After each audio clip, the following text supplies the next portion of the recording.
Hello, my name's Simeon Nilasha, and the trigger point of the week this week is the supraspinatus muscle.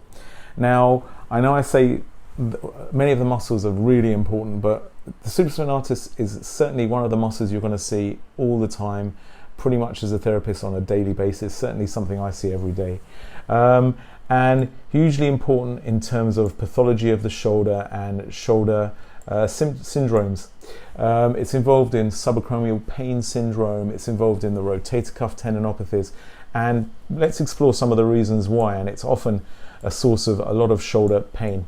So let's look at the anatomy first. So it takes its origin from the fossa, the upper border of the spine of the scapula, and it inserts into the greater tuberosity or tubercle of the humerus. It has a short moment arm and it's vertical, so it's horizontal. So the muscle runs horizontally and then inserts into the tubercle. And because of that, it's the main abductor of the arm along with the deltoid. They work together for shoulder abduction. But what makes it vulnerable to injury is that the angulation itself. So anything from lifting, holding, carrying, we can injure it in the gym with all sorts of activities. So it certainly is a muscle that's vulnerable in terms of its anatomical position to injury.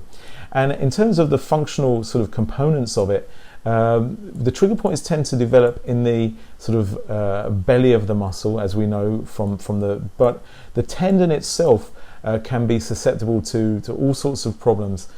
We get these kind of tendinopathies which can develop degeneratively or from trauma, and they start off leading to rotator cuff tendinopathy or pathology. There's an area in the sort of lateral third of the supraspinatus tendon. We call it the Codman's zone or the critical zone, and a classic symptom of the supraspinatus pathology is night pain. Why? Because during the day, the weight of the arm itself shuts off the blood supply to the shoulder, to the supraspinatus, and it actually doesn't usually hurt. But at night, when there's no gravity, the little blood vessels start to engorge, and you start to get night pain in this, what we call this critical zone, this Codman zone of the shoulder.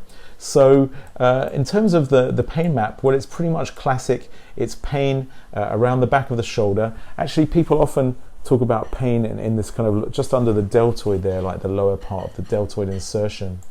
So like we said, important muscle in terms of shoulder pain, often involved in a whole range of shoulder pathologies, especially subacromial pain syndrome and rotator cuff pathology. Now, with the rotator cuff, obviously we know there are four muscles: subscapularis, infraspinatus, supraspinatus, and teres minor, and they all form this muscular continuum with this cuff, and often it's the supraspinatus which initiates the tears in that rotator cuff. They often start with supra, and then that will sort of degenerate and radiate to the other parts of that tendon.